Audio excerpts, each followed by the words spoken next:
Do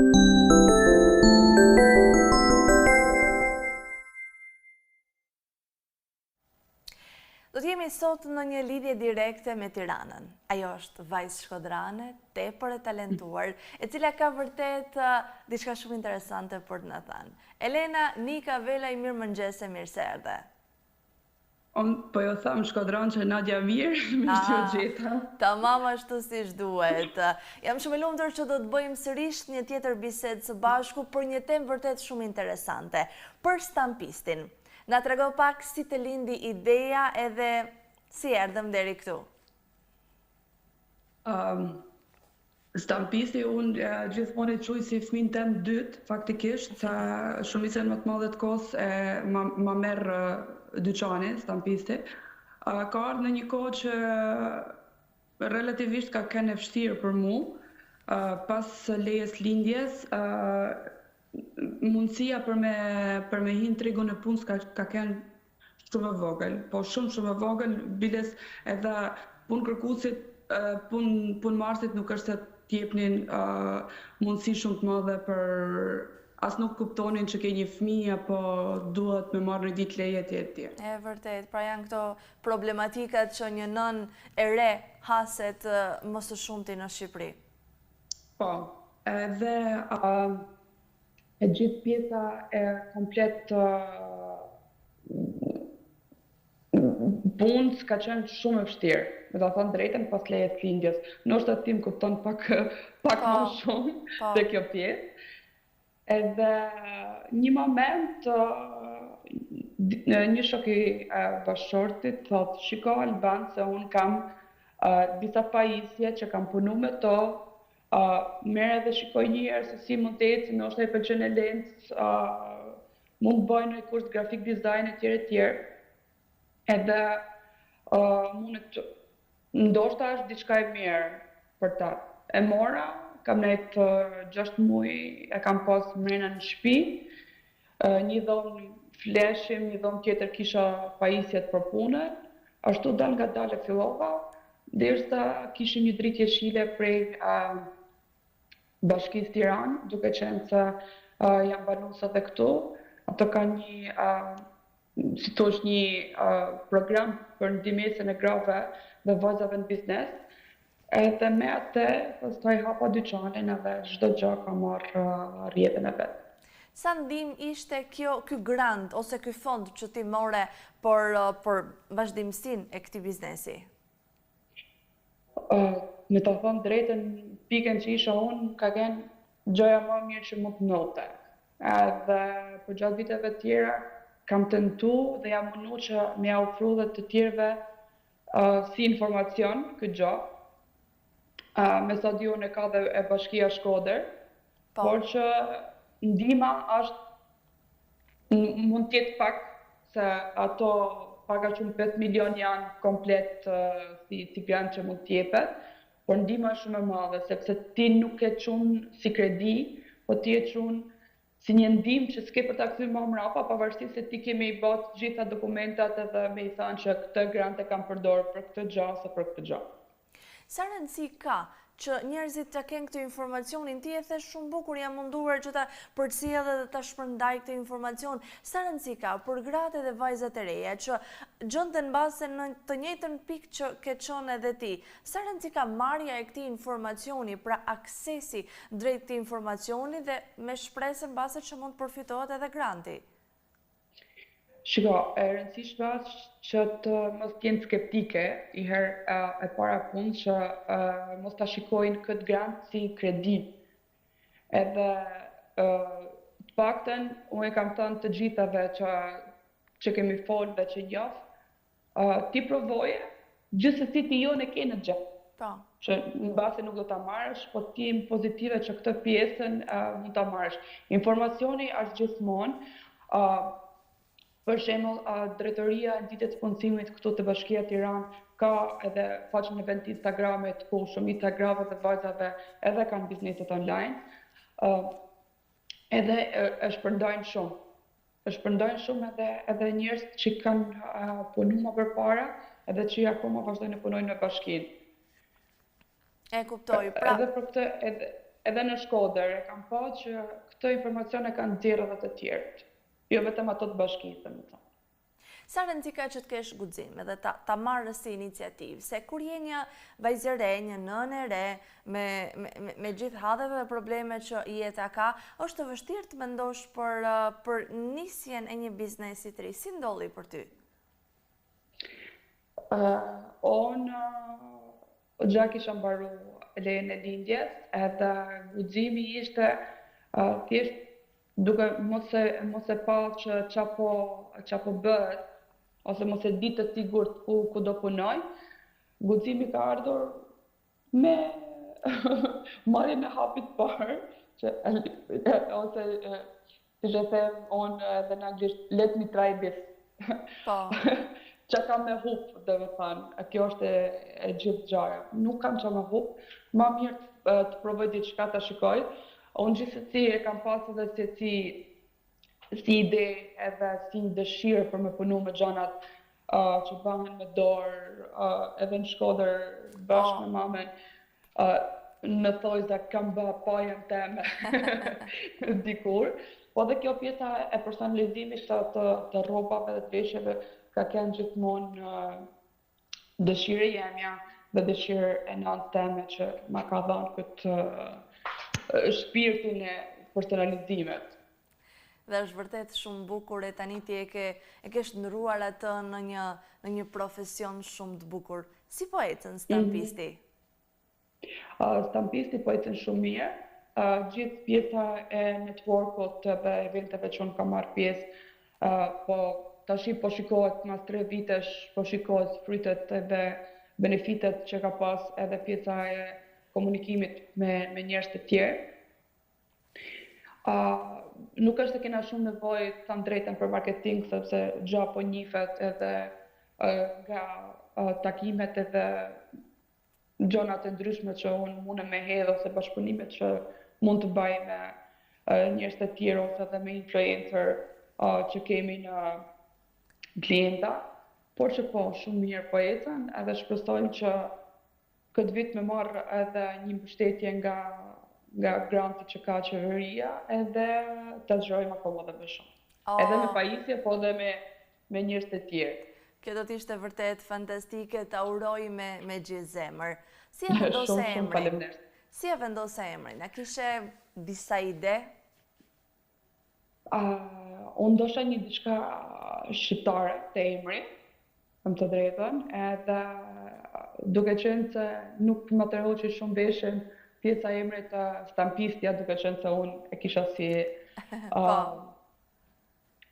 ide, e lash stampistit, sepse është dikush që ban stampime, por që gjaja më me qëtë që më ka gjatë gjithë kësaj kohë, është që mosha e prindve të mi, ose ato që janë letemi 50 plus në mosh, gjithmonë e ngatroshin stampistin me stampistin.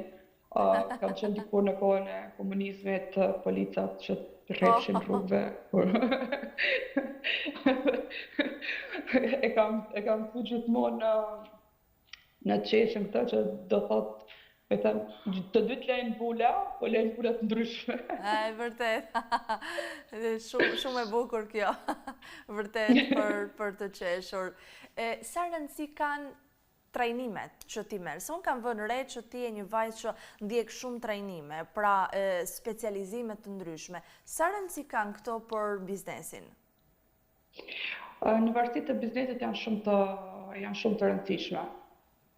Por që kam tentu gjithmonë më shumë të shkoj këto që janë për branding, se si ti duhet të paraqeshesh edhe pjesën e biznesit tënd, se si ka të bëj pjesa leadershipit në mbarvajtjen e biznesit, por normalisht edhe ato që kanë lidhje drejt për drejt me biznesin, graphic design, personal branding, të gjitha.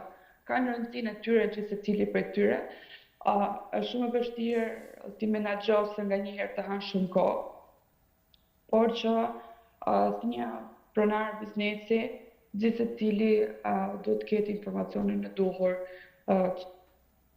edhe vizionin për me që përpara biznesin. Menaxhimi i kohës, si është për ty? Pra si është një ditë e jotja 24 orë, është një ditë e zakonshme? Varet e porosi që vim. Po dita e zakonshme është gjimi mëngjes, çaj gocën qerdhe, kafja mëngjesit, pastaj punë, pothuajse 9-5, ka që është gjithmonë 9-5, të paktën pjesa e të njëjtërit në dyqan dhe pjesa bërës gati porosive, marrjes porosive tjetër. Pastaj në shtëpi me gocën edhe normalisht që do jesh edhe në telefon një pjesë të kohës për shkak se shumica njerëzve edhe shikojnë për të bërë porosit mas që dalin edhe vetë për pune, që do t'jesh 24 gati për me bërë porosin. Por që po punojnë për diçka shumë të mirë, shumë të fryqshme edhe për mua, po edhe për njerëz të tjerë. Rrjetet sociale, si ndikojnë? Të biznesi, varet se sa i përkushtohesh, për momentin kemi më shumë Instagramin, edhe nga Facebooku kemi pas, dhe TikToku aty, por që kanë ardhur porosi edhe nga TikToku, por që janë të nevojshme edhe të pritshme, dhe normalisht tashmë biznesi nëse nuk bëhet në Instagram dhe në rrjetet sociale, duhet se s'bën që ti me pas një faqe webi, e-commerce që me shi gjanat e tuaja, se ndryshe nuk ke se si me punu. Atë merr shumë kohë se pjesa e reklamimit, pjesa e filmimit, pra do një farë kohë që ti ta shfrytëzosh, pastaj editimi i videove apo fotove, pra është një kalvar tjetër që i shtohet punës tonë të përditshme. Po shqyrë zotit kanë fillu këto programet AI që më ndihmojnë shumë. Sa mirë. Edhe për editimin e videove, Canva ka një Canva AI që të ndihmon shumë për videot edhe për bëmjen e videove përmes fotove. Ndërsa për pjesën e procesimit të bërjes së videove, mundohem që gjatë punës kam stativin edhe filmoj një pjesë procesit. Një pjesë, Shumica janë me foto edhe vetëm me foto, kështu që e gjithë pjesa është të kjo dhe me thënë foto, që mund t'i rregullosh me Canva, me Photoshop edhe me pjesën e programit Corelli që ne punojmë, edhe hidhen direkte se s'ka nevojë për shumë punë. Të videot është edhe CapCut e të tjera. Qiko, për nëse ulesh për një ditë mund të vesh content për një muaj, ose të paktën për një javë që ti mundesh me ripërdorë. Edhe je në rregull pastaj me gjithë pjesën tjetër, të paktën për një javë i ke bler kohë vetes. Po, kjo është e gjithë. Komunikimi me klientët, si është? Më trego pak. Po, sa i vështirë është. Ne përmundona, dhe me thënë bashkë me ekipin që kam marrë nga jashtë, që nuk i kam të punësum, përmundona me kriju një platformë që është e-commerce edhe quhet print on demand, që vetë klienti mundet me bë produktet e veta të kjo platforma, që mua më heq shumë punë gjatë komunikimit me klientit, po dhe klientit i shkurton më shumë kohë, sepse nuk do rrim gjatë gjithë kohës para mrapa me dërgimin e fotove dhe videove se si do duket produkti përfundimtar. Por që është shumë vështirë, duhet të gjesh edhe mënyrën e duhur se si me komuniku me klientin, duhet edhe mja tregu se si do dali në fund kjo bluza apo çfarë produkti që i ka marrë. Po. Po me këtë gjën tjetër që ne po krijojmë, do jetë shumë më kollajt edhe për ata dhe për mua. Sepse ata do ta bëjnë si të kanë qef vetë, edhe unë do bëj si të kanë qef klienti, edhe shkurtohet kjo koha që shiko se unë bëna këtë, edhe po ta dërgoj, po ti se vune 5 cm më lart apo 5 cm më poshtë në mes bluzës, para mrapa, edhe gjithë kjo të shkurton këtë Shkurtohet. kohën me klientin. A kanë kërkesa të çuditshme? Jo, të çuditshme jo, por që janë shumë nga më të ndryshmet. Sa herë Nga- qesh me vete me kërkesat e klientëve? Janë të bluzat fani që kur i shef nga i ka ardhur ideja. Kanë disa ide. Të jesh Po, një vajzë, po? Po, më thuaj. Të jesh një vajzë, një grua në biznes. A është të vështirë? A je hasur ti gjatë rrugës tënde me paragjykime? Shiko, rëndika është që mos t'i gjosh që ato njerëzit për ty, se të thënë të drejtën, edhe me ato, do me thënë edhe me eksperiencë që kam pas në Shkodër, ti nuk do dalesh as deri te dera e shtëpisë nëse do të gjosh këto njerëzit se çfarë flasin. Normalisht është shumë e vështirë, sepse ti do të kesh prezencë edhe që fjala jote kur të hysh te një dhomë të dëgjohet. Por që ti ka që paktën fjalëve negative edhe shiko se kjo ka bëna bëj biznes kjo nga Shkodra apo edhe edhe me të tilla komente je për Por që është ajo thonja që na kena me kënë shkodron të na i ban, i thuat fjallin edhe me të nej nuk është shumë e vështirë për me dalë. Më vjen keq në fakt, por ekziston edhe kjo pjesë, edhe jo pa qëllim të bërë këtë pyetje. Po, sidomos të femrat ekziston shumë. Ekziston shumë sepse them të drejtën, jam futur një industrie që zakonisht për nart i ka meshkuj. Po. Kështu që normalisht edhe do kesh edhe bryla edhe fjale dhe pengesa, por që kam tentu që edhe, do me thonë, vazhdoj ditë për ditë ta baj, atë që me i kthy këto pengesa në bashkëpunëtor, edhe mos me i gjuh fort, do me thonë, ti ke punën tëne, në qoftë të me bashkëpunu, mund bëj një punë shumë bukur, me thënë, në qoftë të dënë, do të ta prift marë, gjithë cili ka rrugën e vetë dhe gjithë cili ka riskun e vetë. Absolutisht, po. Edhe është shumë bukur ta mendosh në këtë qasje. Pra për të bërë miq në vend të armiqve, pa çkase, në sidomos në fushën e biznesit, nuk mundesh dot të ecësh pa armiq. Kjo është e vërteta. Cila është periudha më e ngarkuar për stampistin?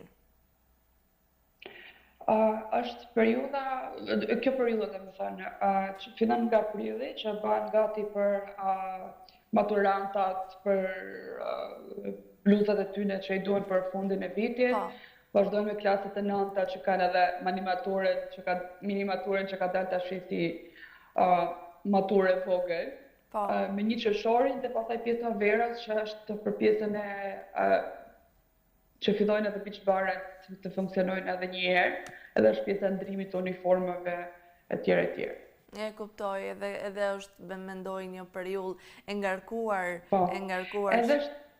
Edhe shtatori është fakt se janë shkollat private që bëjnë edhe uniformat e tyre. Po, edhe janë periudha të fryqme, mendoj, për biznesin. Po. Është gjatë gjithë vitit funksionon. Muaj që s'ka shumë është janari, që dalim prej festave. Edhe janë më të qetë, janë si më të fjetur në gjumë letargjik. Po, pastaj ka gjatë gjithë kohës. Kjo është një gjë e mirë dhe mua më vjen vërtet shumë mirë për ty. Kë duhet falenderojmë për mbështetje, pra kush ka dhënë më shumë mbështetje ty, si Elen? Unë e kam thënë edhe në intervistat të tjera, po mos kisha pas bashkëshortin edhe familjen e bashkëshortit, unë do të kisha kenë këtu ku jam. Sepse jo vetëm për mbështetjen morale që ti po mund t'ja dalësh, po dhe për mbështetjen fizike që shiko se mos e ki problem se vajzën ta marrën prej qerthes, po këtë në vjera, që shkon e merë ma shpesh, po dhe vjeri. Sa mirë, sa bukur. Atë duhet gja për punën. Në fillim i thasha që po Më duhet një laptop, se duhet një laptop i mirë për punën. Po. Okej, nëse që thotë se këto e ke nga unë. Ose për shembull, vjerim ka ndihmu për me pa patentën, edhe vjera tash gjatë gjithë kohës me vajzën ku kam punë në dite. Dhe kjo është vërtet një shembull fantastik. I uroj dhe i falenderoja nga studio për ndihmesën edhe mbështetjen e madhe Për që të kanë dhënë. Janë vërtet një shembull shumë i mirë për të ndjekur. Sa mirë që jemi ende në këtë pjesën e traditës familjare ku e gjithë familja bëhet bashkë për të ndihmuar dhe për të ecur përpara. Është vërtet një shembull fantastik.